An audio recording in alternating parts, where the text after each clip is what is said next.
Oi, gente, como é que vocês estão? Tudo bem com vocês? É um prazer estar aqui nessa turma top, essa turma show, a minha turma 20, a FC04, né? Nesse dia maravilhoso, onde vamos vir com conteúdo novo, com coisas novas, com boas perspectivas. Imaginem aí quantas pessoas estão em casa sem produzir nada e você está sendo o diferencial. Você está aqui produzindo, você está aqui estudando, se capacitando, está assistindo nossos conteúdos e fazendo exercício. Então, pode ter certeza que você já está, muito na frente, tá? E é para que você continue assim que eu estou aqui novamente.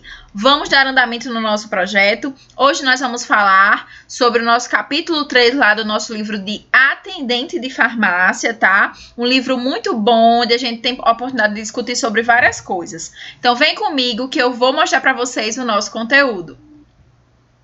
Pessoal, então como eu disse, né, hoje nós vamos trabalhar lá no meu capítulo 3, tá? Página 23, certo?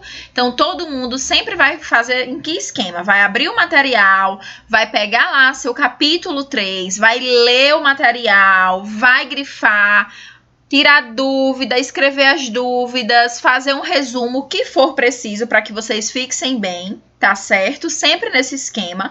Depois vocês vêm, assistem nosso conteúdo e faz os exercícios, tá bom? Essa é a melhor maneira para garantir que você aprenda tudo direitinho, tá? Então, como vocês viram no nosso último conteúdo, né? Eu dei a perspectiva que hoje a gente ia trabalhar os motivos para se ter várias formas farmacêuticas. Então, lá no nosso encontro passado, a gente discutiu sobre as formas farmacêuticas, falamos sobre algumas coisas e hoje tem novidade, tá? Então, vamos trabalhar que tem muita coisa pra gente ver, galerinha. Vamos lá, simbora. Gente, então, quais são, então, esses motivos, né? O porquê que se tem tanta forma farmacêutica? O que é que vocês acham aí? Me digam. Tô aqui pensando na minha cabeça o que é que vocês acham para que se tenha tantas formas. Quando eu digo tantas formas, gente, por que precisa ter líquidas, formas sólidas, por que precisa ter comprimido, né? Dentro das sólidas tem comprimido, tem cápsula, tem drágia, dentro das líquidas tem xarope, tem líquido, é tanta variedade. Para que isso? Então, eu trouxe aqui alguns motivos para a gente começar a entender o porquê dessa variedade. A primeira coisa, facilitar a administração, gente. Nem todo mundo vai ter a facilidade de tomar uma medicação, por exemplo, sólida, um comprimido, uma drágia. E aí, quando eu tenho uma possibilidade de ter aquela mesma substância em forma líquida, isso é maravilhoso, porque eu aumento a possibilidade terapêutica daquele paciente que não consegue deglutir. Então, agora ele vai conseguir engolir, ele vai conseguir tomar aquele líquido e fazer o tratamento da sua medicação. Então, um dos primeiros motivos é esse, certo? Além disso, quando a gente tem várias formas farmacêuticas, a gente garante a precisão da dose também. Tem medicamentos que tem que ter lá uma dose muito certinha, tudo bonitinho, tudo igual. E muitas vezes, por exemplo, uma forma líquida pode fazer com que essa medicação ela se perca. A gente sabe que quando a gente vai tomar um líquido, sempre perde algum pouquinho, né? Fica um restinho. E aí, quando a gente faz ela em forma de comprimido ou de cápsula, eu garanto que aquela quantidade específica vai chegar totalmente dentro do organismo do indivíduo, tá? Além disso, algumas formas farmacêuticas protegem a substância, né? Lá que vai estar ativa na medicação durante o seu percurso. Um grande exemplo aqui é a cápsula. Lembra que eu falei no nosso conteúdo passado que as cápsulas elas não podem ser fragmentadas, porque ao redor dela tem uma camadazinha de proteção. Então, quando eu garanto que exista uma forma farmacêutica em cápsula, eu também estou garantindo que aquela medicação ela dure o percurso em que a gente vai fazer para ingerir, ela chegue até o local em que ela vai ser absorvida. Então, isso garante a presença da medicação no seu local de ação, garante que ela seja absorvida e garante que essa medicação chegue lá depois de todo o percurso que ela fez para ser absorvida e fazer seu efeito, tá? Além disso, gente, existe outro motivo muito importante que a gente tem que discutir, que é para facilitar a administração, a ingestão, né? Que a gente até já falou. Mas imaginem aí, a gente tem diversos tipos de pessoas que têm demandas diferentes, né? Alguns preferem tomar líquido. Eu particularmente, não gosto de medicação líquida. Eu prefiro medicação em forma sólida. Para mim é melhor porque eu não sinto gosto, mas já tem gente que prefere a forma líquida. E aí imagine se a gente tivesse só um tipo de forma farmacêutica a oferecer, né? Muitas vezes a adesão do tratamento ia ser lá embaixo, a criança não ia aceitar bem, né? Porque ela prefere um xarope, prefere algo rosinha, docinho. E se tivesse só o amargo ou se tivesse só o comprimido? Então, o motivo de se ter várias formas farmacêuticas é sim por todos esses aqui que eu elenquei, mas também é para abranger o tratamento, para as pessoas terem melhor adesão ao tratamento, aceitarem bem a medicação, certo? Então, são questionamentos que vocês têm que fazer. E a indústria, ela tem muito interesse em produzir várias formas farmacêuticas diferentes, né? Porque quanto mais formas diferentes, mais consumidores diferentes vão se ter, né? Então, eu tô lá, produzo um paracetamol. Vou dar um exemplo. Meu paracetamol é horrível, amarga na boca, não tem gosto ruim, mas aí eu faço uma preparação com outra forma farmacêutica, agora em comprimido, que o paciente não vai mais sentir o gosto, porque ele vai engolir totalmente aquele paracetamol. Então, a forma farmacêutica mudou e a adesão de pessoas que não tomavam antes também aumentou, entendeu? Então, é muito por isso também que a indústria farmacêutica, ela incentiva muito a criação de novas formas farmacêuticas. A gente vai ver nesse módulo que existe comprimido até mastigável, gente, com sabor de tutti-frutti, para facilitar a ingestão e para aumentar a venda, obviamente, e o lucro da indústria, né? E agora a gente vai fazer uma discussão sobre as vias de administração, tá bom? Então, a gente viu algumas formas farmacêuticas, nós vamos discutir mais essas formas, tá? A gente vai aprofundar em cada forma, mas é importante que vocês saibam que a forma farmacêutica, ela vai ser administrada. Então, o paciente, ele vai ingerir essa forma farmacêutica por alguma via de administração.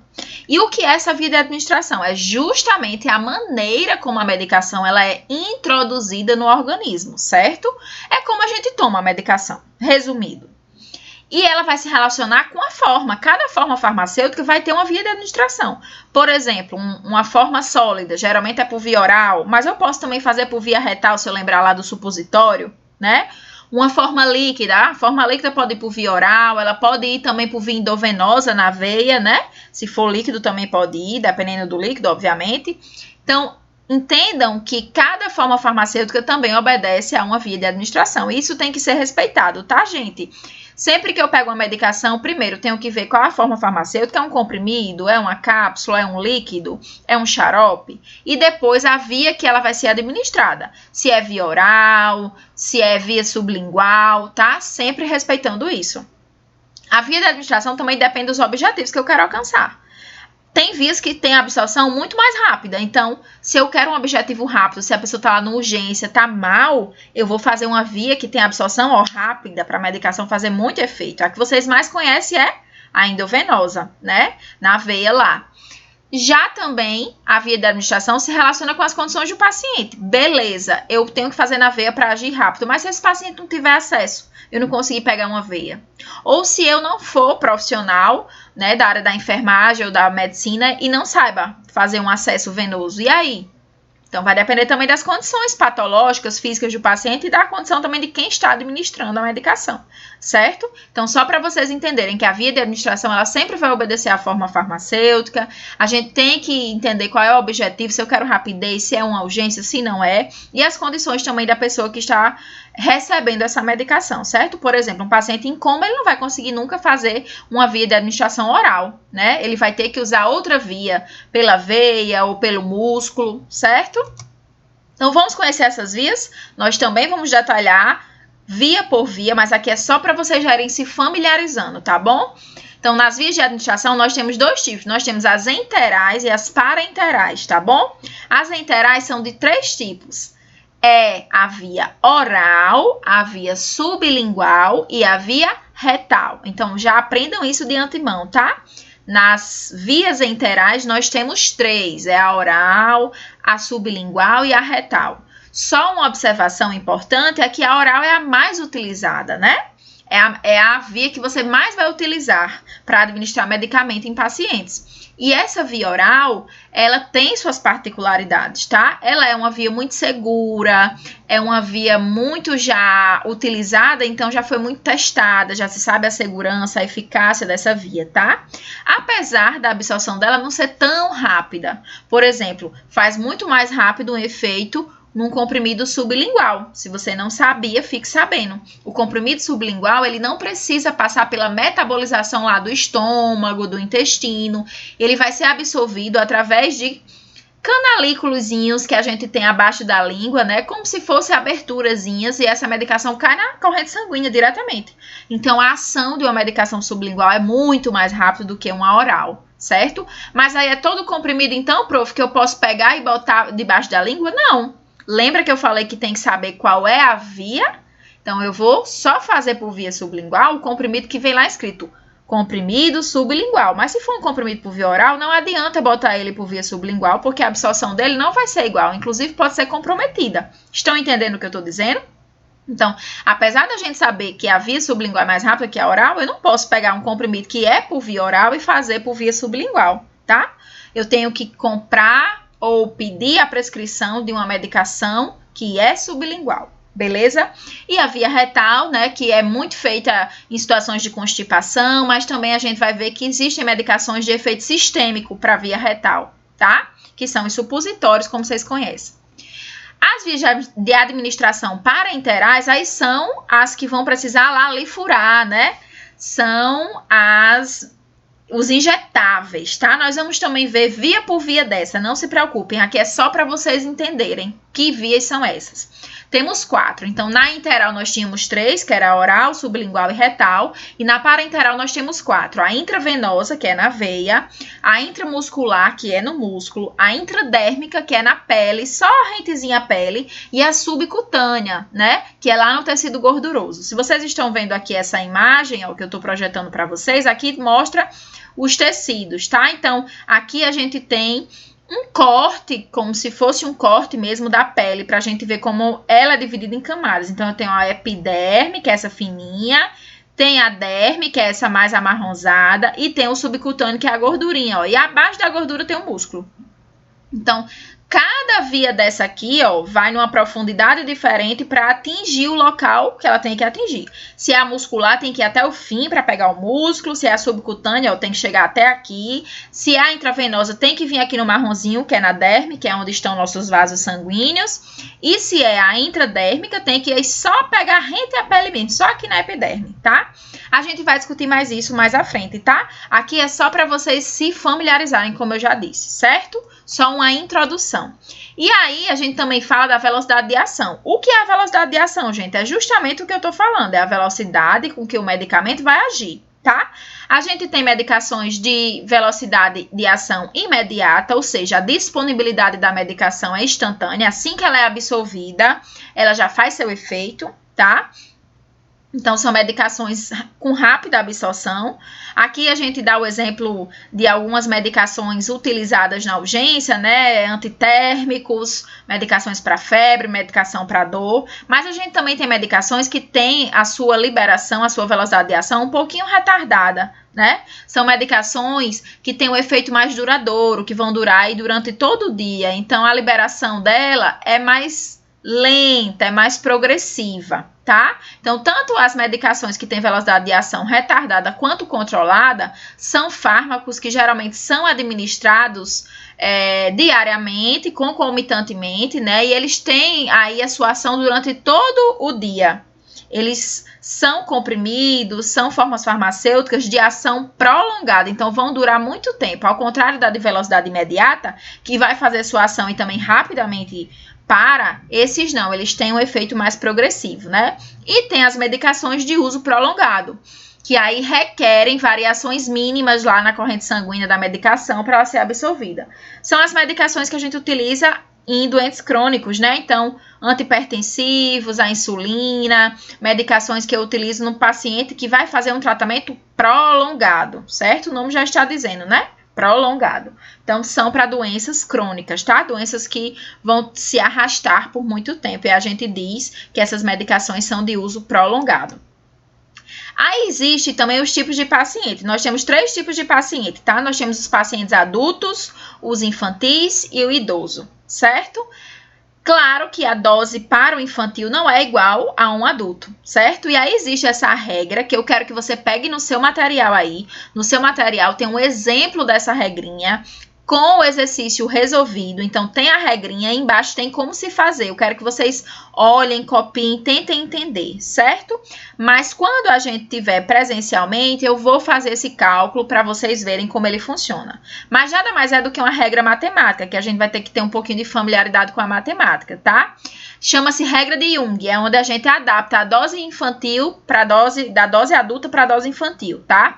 Então, ele diz que a dose infantil a gente consegue como? Tenho lá uma medicação X, eu quero saber qual dose é a dose infantil daquele medicamento. Eu sei que para adulto é 1000 miligramas, um exemplo. E para criança é quantas miligramas? Para isso, essa regra se utiliza da idade, certo? Atenção, gente. Aqui é só para vocês terem uma noção, certo? Não é vocês que vão fazer, não são vocês que vão fazer essas adequações. Quem faz essa adequação é o médico, é quem está prescrevendo. Não se recomenda a prescrição de medicação por outro profissional, certo? Tem que ser o profissional, nem uso de medicação sem prescrição, tá? Principalmente para criança. Mas essa regra veio no material, eu acho cabível vocês entenderem, para ver mais ou menos a equivalência de quanto seria uma dose de adulto para uma dose de criança, tá? E aí, como é que ela é calculada? Aí você vai pegar a idade da criança em anos, você vai dividir pela idade da criança em anos mais 12 e multiplicar pela dose do adulto. Então, é mais ou menos assim, ó, eu trouxe um exemplo para vocês verem. O exemplo é, qual a dose para uma criança de 6 anos de tal medicamento, do medicamento R, como eu chamei aqui, sendo que a dose desse medicamento para adulto é 600. Então, eu tenho o que aqui? Eu tenho uma medicação que a dose de adulto é 600 miligramas e eu quero saber qual é a dose para uma criança de 6 anos. Como eu faço essa conta? Eu vou pegar a idade da criança, que é 6, dividir por 6 mais 12, esse 12 é da regra, certo? Então, sempre vai estar aqui. E multiplicar por 600, que é a miligrama do adulto. Isso aqui vai dar aproximadamente 200 miligramas. Quer dizer o quê? Quer dizer que para um adulto a dose é 600 miligramas, mas para uma criança de 6 anos a dose é 200 miligramas. Entenderam? É mais ou menos assim. Isso é só para vocês terem uma noção de como é feito, tá? Mas a gente vai praticar sobre isso. Eu quero que você pegue no seu material e dê uma olhada. É uma conta matemática, aí tem que ter familiaridade com a matemática, certo? Aqui é para vocês entenderem os tipos de fórmulas que existem. Então, nós temos fórmulas oficinais, temos fórmulas farmacêuticas magistrais e especializadas. Não confundam. O que a gente viu no conteúdo passado foram as formas, a maneira como as medicações elas se apresentam, que podem ser sólidas, líquidas e semissólidas. Aqui nós estamos falando de fórmula. Fórmula é a receita do bolo, é como a medicação ela é preparada, certo? Então, a medicação ela pode ser preparada de 3 tipos.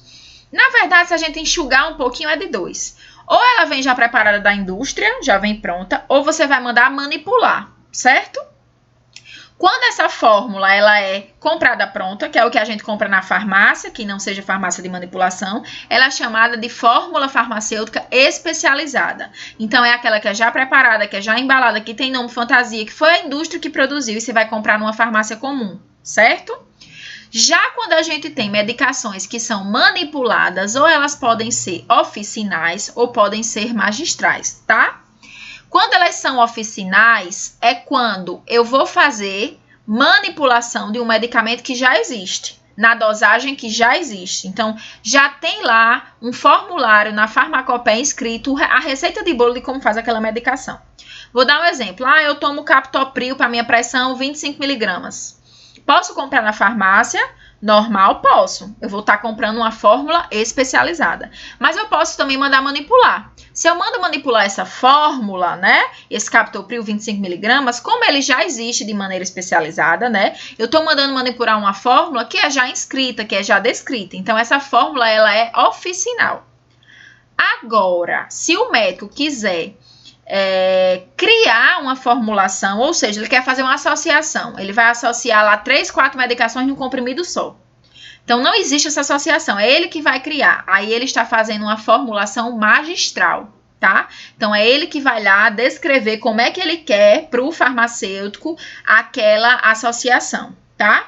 Então, basicamente, eu posso ter fórmulas farmacêuticas de dois tipos: especializadas, quando eu compro lá na farmácia comum, e as fórmulas manipuladas, que eu compro na farmácia de manipulação, né? Que eu produzo na farmácia de manipulação. Se essa farmácia de manipulação, ela tá produzindo uma medicação que já existe, mas só foi mandada manipular, eu chamo ela de oficinal. Agora, se é uma fórmula que não existe, que foi de autoria do clínico, do médico, ele que fez uma associação lá, que quis criar essa associação de medicamentos, a gente chama de magistral, certo? Então, são esses tipos de fórmula farmacêutica. Aqui é só para vocês entenderem alguns conceitos quanto a número de drogas, tá? Quando uma medicação, ela não tem outro princípio ativo, só tem uma medicação, só tem um princípio ativo, a gente chama de monodroga, mas se for uma medicação que tenha dois princípios ativos, duas drogas ativas nessa medicação, a gente chama de medicamento composto. Vou dar um exemplo. Se eu tomo só o amoxicilina, né? A amoxicilina que vocês conhecem muito, o antibiótico. Como tem só um nomezinho lá, o amoxicilina, né? O nome do princípio ativo é uma monodroga, porque só tem uma substância química lá, certo? Agora, se eu tomo amoxicilina com clavulonato de potássio, que eu acho que vocês já ouviram falar, aí essa não é mais uma monodroga, essa já é uma medicação composta, já tem uma associação, são duas substâncias químicas na mesma medicação, certo?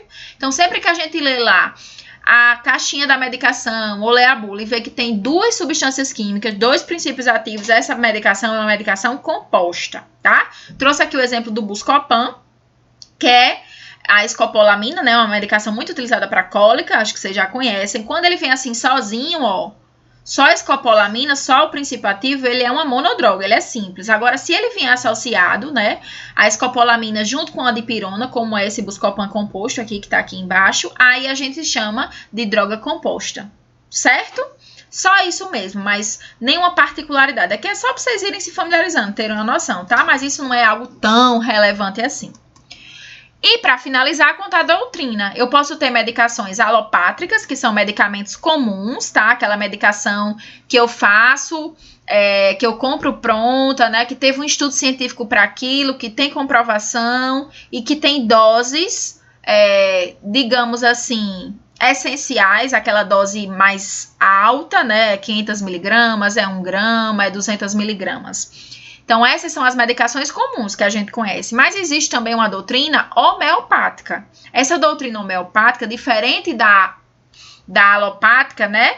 Ela utiliza, gente, uma diluição dos princípios ativos.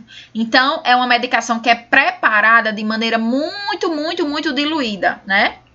A base dela é a diluição. Então, eu vou pegar lá o que eu acho que vai tratar o paciente e vou diluir inúmeras, enésimas vezes, tá? E aí a homeopatia, ela acredita no reequilíbrio da energia vital. Acredita que quanto mais você agita aquela medicação e dilua, mais ela vai liberar propriedades farmacológicas, vamos dizer assim, certo? E aí eles acreditam nessas leizinhas aí. Primeiro, na lei dos semelhantes. Então, a doutrina homeopática, as medicações homeopáticas, elas são feitas com o que causa a doença. Vou dar um exemplo, certo? Então, se eu sei que eu tenho alergia a uma determinada substância, aquela substância me causa alergia, eu vou preparar uma medicação homeopática com a mesma substância que causa alergia em você, mas bem diluída, e é ela que vai lhe curar. É assim que acontece na lei dos semelhantes, como a homeopatia acredita, tá? Além disso, eles acreditam na lei da experimentação. Então, eles vão experimentando, mas eles não fazem experimentação em animais, né? Eles fazem no humano mesmo, né? As doses são feitas na pessoa mesmo. Acredito também nas doses infinitesimais. Ave Maria, quase que não saía. Que é justamente o que eu falei, na diluição. Então, eles diluem várias vezes aquela medicação, né? Até praticamente não ter gosto. Quem usa medicamento homeopático relata, não tem gosto nenhum, né? Como se fosse uma água. E eles não fazem medicação composto. É sempre um medicamento único diluído, tá? Quero que vocês leiam essa parte no material, tá? Eu sei que tudo é novo, tudo é novidade. Se tiverem dúvida, vão me chamando que a gente vai tirando as dúvidas. Mas quanto à doutrina, era basicamente isso. Alopáticos, que são os medicamentos comuns, e os homeopáticos que respondem essas leis aí, tá bom? Então, é isso, galerinha. Trouxe aqui uma reflexão para a gente finalizar. Sorte é apelido. O verdadeiro nome do sucesso chama-se dedicação. Então, dediquem-se muito. O exercício tá aí para vocês fazerem isso. Trouxe uma questão que vai estar lá no exercício. Vocês já viram como funciona, né? Aperta lá onde vocês acham certo, aperta em enviar e já chega para mim. Então, vai ter essa questão lá. Quais das opções não se caracteriza como um motivo para se ter várias formas farmacêuticas? Eita, eu falei isso lá no início do conteúdo. A. Facilitar a administração. Lembre que aquele que é a errada. Aqui não se caracteriza. Não, facilitar a administração se caracteriza como um motivo, né? Para se ter várias formas. Garantir a precisão da dose também se caracteriza. Garantir a presença no local da ação da medicação também. Dificultar a ingestão, não, pelo contrário, para facilitar a digestão. Então, a ingestão, né? Facilita a ingestão, a possibilidade de ter várias formas farmacêuticas. Então, a errada é a letra D, certo, gente? É isso, nosso próximo conteúdo, a gente vai falar sobre conceitos sobre fármacos, tá? Uma aula bem importante para a gente discutir outros novos conceitos. Fiquem em paz, estudem, se organizem e nas dúvidas, ó, pode me chamar. Até a próxima.